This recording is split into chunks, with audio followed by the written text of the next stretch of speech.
인류의 오랜 역사와 함께 해온 관절염에 대해서 좀 더 이야기를 나눠보도록 하겠습니다.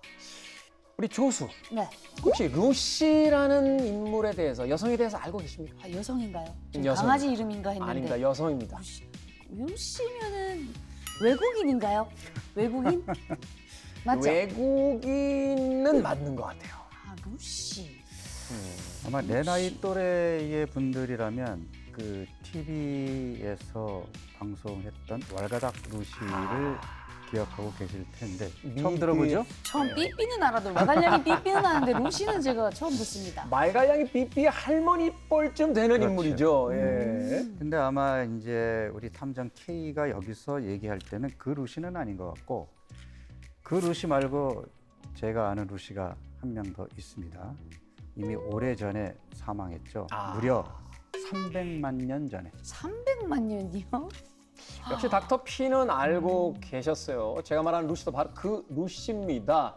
320만 년 전에 살았던 우리가 발견해낸 여러 고고학적 증거 중에서 그 최초의 여성의 조상이라고 불리우는 인물입니다.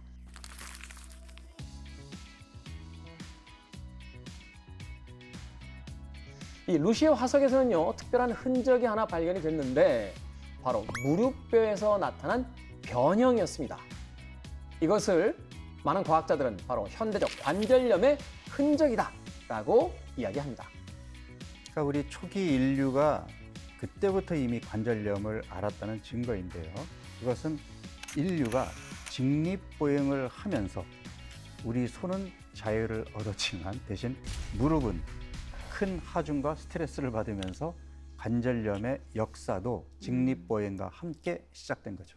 그렇죠. 네 발로 걷던 유인원 시대를 벗어나서 이제 두 발로 걷게 되는 직립보행의 시대가 펼쳐지자 우리는 치질과 함께 관절염을 얻게 됐습니다.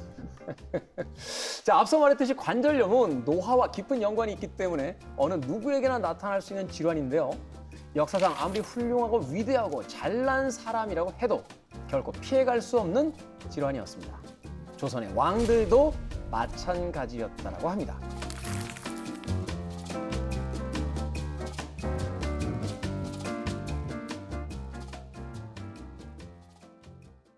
조선의 왕이요?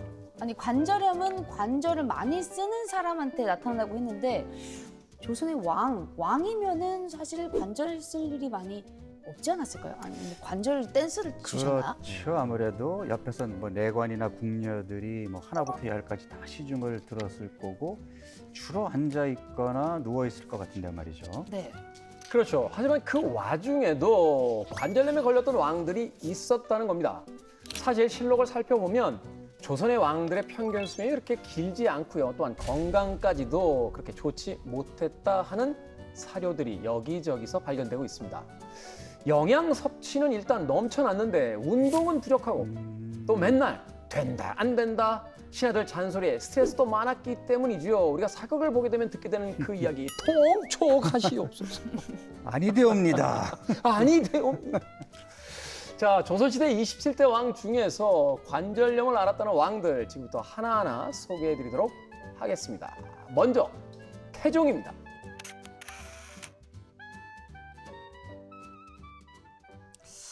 아니 태종이면은 태조 이성계의 아들 이방원 그리고 최근에 드라마에서도 좀 많이 봤거든요. 그 부인이 원경왕후. 최근에 드라마 아주 재밌게 봤는데 태종 거기서는 몸이 굉장히 좋았거든요. 네. 전 그것만 봤는데 몸이 안 좋으셨군요. 우리 조수는 역사 공부를 역시 드라마로 한다는 걸 다시 한번 알게 됐습니다. 맞습니다. 태종 이방원이죠. 실록에 따르면 태종은 손으로 물건을 집을 수 없고 어깨가 아파서 움직일 수 없을 만큼 어깨 통증이 심했다. 이게 류마티스 관절염 증상 중에 하나라고 합니다. 그렇죠. 물건을 손으로 집을 수 없을 정도면 관절이 심하게 붓고 증상이 상당히 심했던 것 같은데 당시에는 치료 방법이 마땅치 않았을 것 같은데요. 당시 어인은 깊은 궁중에 있으면서 외출하지 않아 기운이 막혀 그런 것이다. 나름 일리가 있는 진단을 내렸습니다. 이렇게 진단을 내리면서 탕욕하기를 권했다고 합니다. 신하들의 반대에 가로막혀서 결국 온천에 가지는 못했고 그래서 죽을 때까지 그 만성 통증에 시달려야만 했다는 거죠. 아니 왜 못 가게 했대요? 저 같으면 또 왕이니까 썩 물러가지 못할까? 나는 씻어야겠다. 당역을 해야겠다 이렇게 할 것 같은데 그렇진 또 않았나 봐요. 그러게 말입니다. 그럼에도 불구하고 아니되옵니다 하는 신하들에게 막혀서 탕역을 못했다고 하는데 세종은 가지 못했던 이 온천에서 관절염을 다스렸던 다른 왕도 있었습니다. 바로 세조인데요.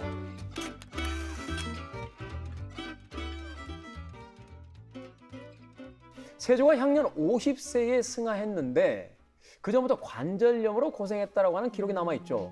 비교적 젊은 나이부터 관절염을 앓았던 겁니다. 대체 원인이 뭘까? 후대 사람들이 추측을 해봤는데 세조가 말에서 떨어지는 낙마 사고를 당한 적이 있었더라고요.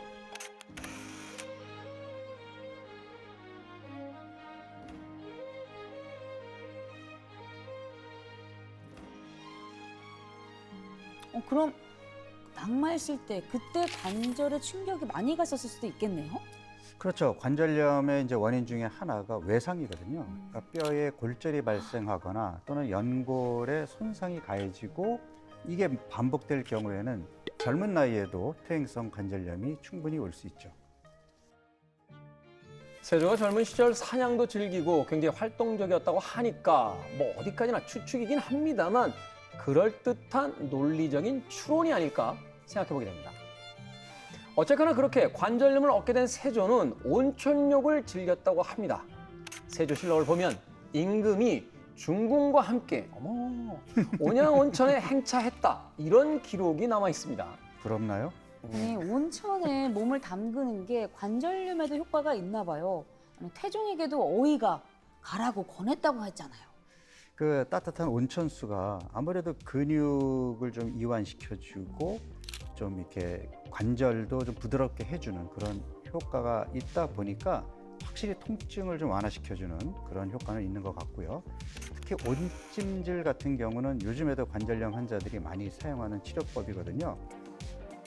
그런데 거꾸로 또 이런 온찜질이 증상을 악화시킬 수도 있어요. 그래서 무조건 뜨거운 찜질, 온찜질이 좋아라고 하시기보다는 내가 온찜질을 했을 때 통증 완화에 도움이 되는 건지 이런 것들도 좀 주의 깊게 살펴보셔야 됩니다.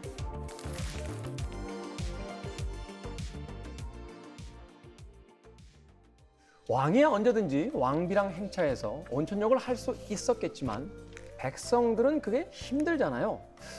그래서일까요? 조선시대 일반 백성의 질병 치료를 위한 찜질방이 만들어집니다. 찜질방이요? 아니, 조선시대에 그런 게 있었다고요? 우리 조상들의 세계에선 없는 게 없습니다. 자, 이름하여 한중소라는 곳이었습니다. 바로 세종대왕이 만들었다라고 하는데요. 돌을 깔고 나무를 떼서 열을 내면 그 위에 솔잎을 깔아서 그 위에 누워 땀을 내는 곳이었다고 합니다. 오한이나 미열이 있거나 기혈이 막힌 환자들 그리고 관절염이 있는 사람들도 즐겨 찾았다고 하는데 한중소의 인기가 올라가면서 공간이 부족해서 치료를 받지 못하고 돌아가는 사람들도 많았다고 합니다. 줄을 서시오 뭐 이런 게 아닌가 싶은데 우리나라 사람들 예나 지금이나 이렇게 뜨끈한 데서 몸 지지는 거 참 좋아하는 것 같아요. 그렇죠? 그렇죠. 그런데 한중소가 인기를 끌면서 문제가 생기기 시작했습니다. 땀을 빼면 병이 낫는다. 그래서 몇 시간씩 그 안에 있다가 오히려 병이 더 악화되는 사람들이 생겨난 거죠. 말하자면 왜 병이 고쳐지는지는 모른 채 그저 뜨거운 곳에 오래 있으면 더 잘 낫겠거니 하는 아주 단순한 생각 때문이었습니다. 심지어 사망하는 환자까지 나오게 됐다고 하는 겁니다.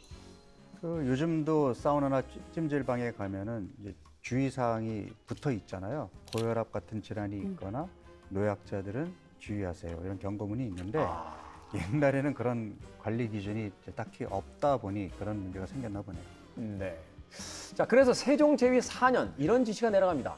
병든 사람이 한중소에 와서 당초에 땀을 내면 병이 나으리라 하였던 것이 그로 인하여 사망한 자가 흔히 있게 되었다. 환자가 오면 그의 병증을 진단하여 땀낼 병이면 땀을 내게 하고 병이 심하고 기운이 약한 자는 그만두게 하라. 사실은 최근에도 생각해 보면 술 드시고 그냥 술 깨시겠다고 술도 안 깨셨는데 그 뜨거운 한증막에서 땀 빼시다가 혼절하시는 분들도 계시거든요. 그러니까 자기에 맞게 환자에 맞게 처방을 하고 치료를 해라 했던 말이잖아요. 그렇죠? 그렇죠. 하지만 그럼에도 환자가 땀을 내다 죽는 일이 다시 발생했고요. 나중에는 한증소를 없애야 한다.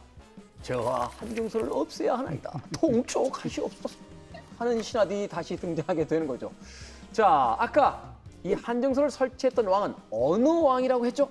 세종대왕이라고 했죠. 역시 빙고. 역시 세종대왕. 자, 훈민정음을 창제했던 우리 역사에서 가장 존경받는 왕이죠. 세종대왕 역시 관절염을 앓고 있던 환자였기 때문에 이 한증소에 대한 애착이 대단했다고 합니다.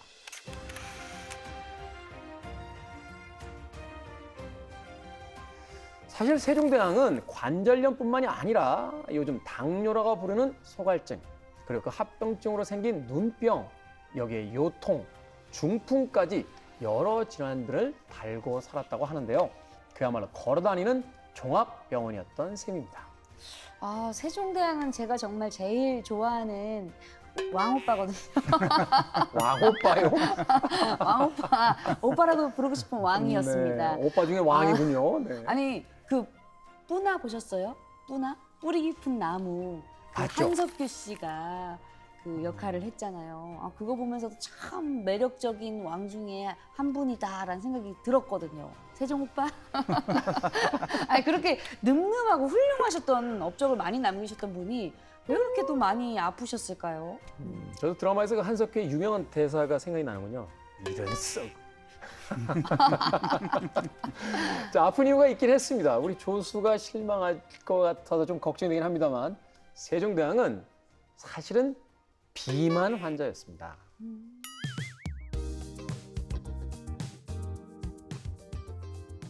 이제 앞서 우리가 좀 단서로 나왔죠. 그러니까 관절염이 심했고 당뇨 환자였고 그다음에 당뇨 합병증으로 고생했고 그러면 언뜻 살이 많이 찌셨구나 하는 생각을 할 텐데 그 기록에 의하면 세종대왕이 고기가 없으면 식사를 못할 정도로 육식파였고 또 아무래도 책을 가까이 하시다 보니까 움직이는 걸 굉장히 싫어하셨다고 하더라고요.